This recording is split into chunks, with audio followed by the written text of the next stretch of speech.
Wazza's on a different level. Like, we had so much fun. We had so much fun that I can't even say it on air, the kind of fun we had. Yes guys, welcome to my summer house. Today I'm going to be speaking to a man who's been a professional footballer. He starred in the iconic Dream Team and now he rubs shoulders with football's elite, making adverts and creating viral videos. Let's get him on the phone. It's the one and only Andy Ansah. Now Andy, I've got to talk mate, unbelievable techers. You are the man that coined that phrase. First off, I want to know how it all came about, and secondly, did you think it would catch on as much as it did? It was unbelievable, wasn't it? It was unreal. Well, let's think about it. It was when the boys come up we were doing Wayne Rooney's Street Striker in Manchester, I think we were filming. And I used to use it with my son when he was playing football, just as a code, and as when to do skills. And then to see how it just sort of took off and everybody started to use it. Like, even now, I can walk down the road and people go, Techers. They know me as Techers, some people. It's crazy. It's unbelievable. See, I remember I was actually at that Wayne Rooney Street Striker shoot with you and Wayne, and I remember filming it at the time, and you said the actual phrase was, some of these kids are coming with unbelievable Techers. And then when I got the rushes back, I was like, right guys, we got to use this. It's like unbelievable. I've never heard it before. Never heard the word Techers. Like, no one had. So then we clipped it up, made it into a feature. Some Techers are good, some Techers are bad, but some Techers, and then it was you. Some people are coming with unbelievable Techers. Had you heard someone else say it before, or did you just come up with it? I've always used it. It's weird because it just became part of my vocabulary, and everyone that knows me will tell you I've always used that word. That's mad. Now, Andy, mate, you and your team, Sport on Screen, are responsible for the most epic sport videos, EA, Nike, working with the biggest brands, the biggest players. Mate, absolutely smashing it. Do you have a favourite campaign that you've worked on? Because I love all the videos that you guys produce. Do you have a favourite? There's three. There's three great ones. Obviously, Right the Future. Biggest ever footballing ad the world has seen, with all the players.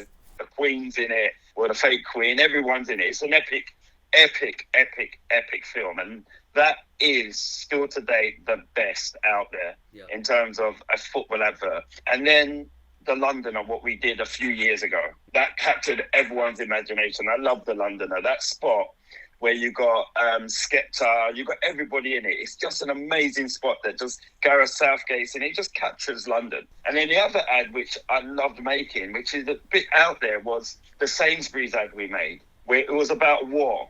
Oh, yeah. It was a special game they played on Christmas Day where the two different sides, the Germans and the English, come out and they play a game of football. Such a really, really good spot. What is it like working with these superstars? Is it hard work? Can they be tricky, or are they generally kind of up for getting involved and doing what they're told? If I'm totally honest with you, it's for me, the process is always smooth. I sit in the middle because I know both sides. I've been a professional footballer, and I'm now 20 years in advertising. I'm able to translate, so I've always got trust of the players. And my key thing is, if I'm spending a day away from my family, I'm making sure I enjoy myself. Yeah. And I try and carry that on with the players, and I try and make it less about advertising and filmmaking and more about the player having fun. We kind of don't make it all about 101 takes. We minimise the amount of takes by making it fun. Obviously, a lot of people might not know this, but you played at the highest level. Well, give or take. Give or take. You played for Brentford, Southend, Peterborough, Gillingham, Leyton Orient, Brighton and Hove, just to name a few.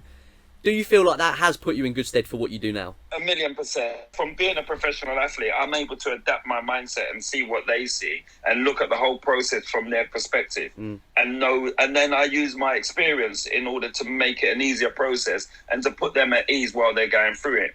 Because a player turns up on set and he's already been told, you're going to be here for 4 hours, you're going to do this. And he's thinking, flipping out. Yeah. Bearing in mind, a player trains for 2 hours a day, and you're asking him to do 4 hours standing on a film set. He's thinking, what does this consist of? So it's important my main thing is, one, I don't want them to be hanging around and be on their feet all day. Two, I like my players leaving a film set happy. Yeah. So that when they do get a chance to come back to do another shoot, they're looking forward to it. Now, some people don't care because they don't film players every day, but every day I'm filming with players. Of course. So it's super important. Yeah, it's important to have that rapport and that trust.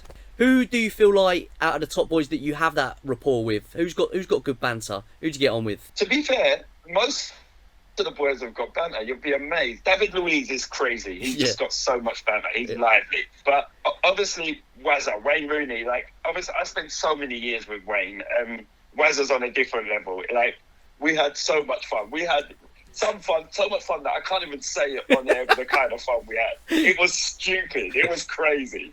Me and him became so close that just coming to shoot was a joy. So when we were doing Street Strike and everything like that, the amount of banter we used to have, honestly, at times the director or Stuart Camp from Plum Pitch would be like, "You two, stop it. Just concentrate on what's in front of the camera." We used to mess around. We were like kids, honestly, like kids. It was unbelievable. Unreal. He's got a really chilled way about him, Wayne, hasn't he? He's very placid, very calm. I remember just before I was doing an interview with him, he's got his eyes are so blue. They're like the baby blue, brightest eyes I've ever seen. I was actually mesmerised by him. And there was one point where I'm looking at his eyes, just thinking, "Oh my God, they're so blue," and I kind of just dazed over. And he kind of looked at me like, "What are you staring at me for?" I was like, "Oh no." He's just top lad. He's just so cool and just loves a laugh and just gets it done, doesn't he? He's the boy next door. Yeah. He's the boy next door. He really is. He just loves football. Yeah. Loves football and just plays because he loves the game. And people sort of misunderstand who he is because of what they read and everything like that. He's just a cool kid. He's just your regular kid who, when he crosses the white line on the football pitch, he becomes an animal. Yeah. Because his will to win is so driven. His will to win is unreal. It's unbelievable. So when we were doing Street Striker, in between sometimes, me and him I'd mess around. We'd be like, "Okay, who can hit the lamppost?" Yeah. And if I pinged the ball and it didn't hit it, I'd act like he hit it, right? Yeah. And he'd go crazy. "No, I didn't. That didn't hit." Just because he wanted to win everything he wanted to win. And I knew exactly how to press his buttons, right? So I used to just wind him up all the time. What about Ronaldo? Has he got banter? He seems like he's quite a nice guy. Ronaldo is on a different level, honestly. Every single person is on him. It's crazy. But he's a fun guy. He'll do stuff when you're on set with him. He'll do, like, can you imagine all the time people are like, "Oh, Cristiano, can you laugh? Can you smile?" And he'll just do all different kind of smiles. And it's funny because you see people react like, "Oh, we didn't realise he was fun." Because everyone's got this thing about, "Oh, he's always like this." He's not. He's just a regular guy that plays football, and he's a fun guy. Honestly, on set, he's brilliant. And I've been working with him since 2005. So from his Man United early days. So it's like 15 years deep now. But he is fun. And I love it because when we get to set and you see people, they're all kind of like big expectations. And when they see him laughing and mess around, they're like, "Oh, he's regular. He's normal." Because everyone thinks he's like a robot, but he's a regular guy. Messi is quite different. Obviously, best player in the world between those two. Is he a genuine guy? Is he as nice? Yeah, I've worked with Lionel Messi a few times, and he's just different. He's very shy. Yeah. He's a very introvert kind of guy. Delivers on set, not a man of many words, but he's very like, "Okay, what am I doing?" Yeah. Done, and he's quiet. He has a very, very tight circle. Right. And he's not one of those people. That's why you never really see him in the media. He's not out there. He's not an out there person. He's very insular as an individual. But yet again, when he's on set, he delivers all the time. "This is me. This is what I do." Then he goes back to his family and his tight bond of friends. Yeah. And that's how he lives his life. Now, also, you made your name not only playing football, but you're part of my favourite TV show ever. You know what I'm going to say, don't you? Harchester United. Dream Team. I loved it, mate. I loved it. I was gutted when they pulled that off there. What was your role in Dream Team? Were you actually on it, weren't you? Yeah, I was a football consultant stroke coach stroke I used to help storyline the show as well. Because I'd just come out of professional football, so I'd work with the writers on storylining. Right. I'll do all the football choreography for the training ground scenes, as well as work with the directors in the changing rooms to make sure the changing rooms and everything was authentic. Yeah. As well as bring in all the extras and everything. Like, honestly, that is where I fell in love with the industry. Yeah. And I loved the show. The show was unreal. Yeah. I lived out my life, my whole football career. I lived it out on screen through that show. Back then, you'd go somewhere, you'd go out, like go into town on a Saturday night. And I remember one time being in town on a Saturday night, and this guy, like bouncer, massive guy, was looking at me. I'm thinking, oh no. And then he came up to me and went, "You're in Dream Team, ain't you?" I was like, "Yeah, that's right."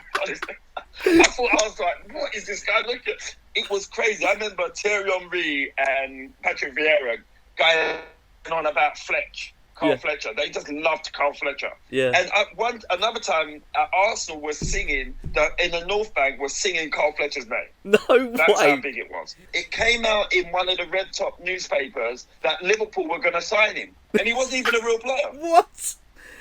That is It unbelievable. was crazy. Do you think a show like that will ever come back? I know there is one on at the moment, but it's not got the same kind of vibe. No. Have you seen it? No, that's a comedy one. Yeah. I'm actually in talks and working really hard on a show. We're working on it, and I just want to bring a football show back to TV that's of the standard of Dream Team in terms of where a whole family can sit down and watch it and have someone or something that they love about the show. Yeah. But it feels authentic at the same time and will create a cult following again. Because there's a massive gap in the market. There is, yeah. It's desperate for it. Now, mate, obviously lockdown has hit us hard. It's tough times.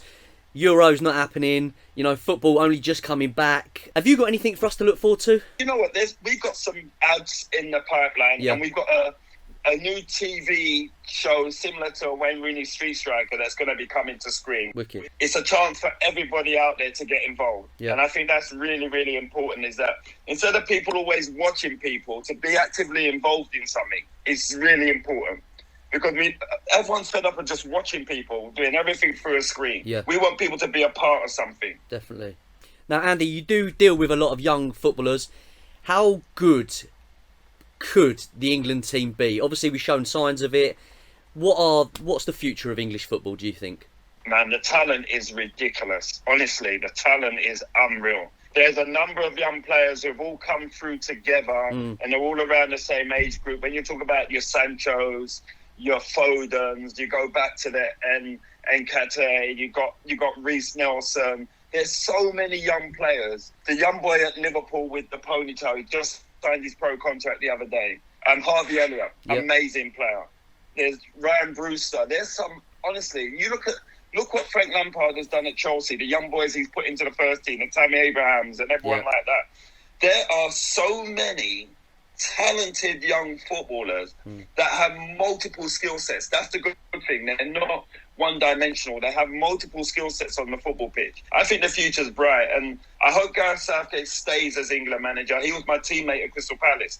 We played in the same reserve team together at Palace as kids, and I just hope he stays there because he's come through that whole process with a lot of these kids, and he gets them. He understands them, and that's why he's able to help them with the transition from the younger age groups go into that first team for England. So long may he stay the manager of England and keep moving the country forward. Yeah, he's definitely the best man for the job. Well, thank you so much for your time, Andy. I really appreciate it, mate. It seems like the future is bright. I can't wait to kind of get back in, start the new season, and back to what we know and love. So, mate, you're an absolute legend. Rocks. I really appreciate your time, mate, and keep bossing it. Thanks, Brad. Take care. God bless. Man. Cheers, right? Cheers, Andy. Top man. Cheers, See you, mate. Rocky. Take care.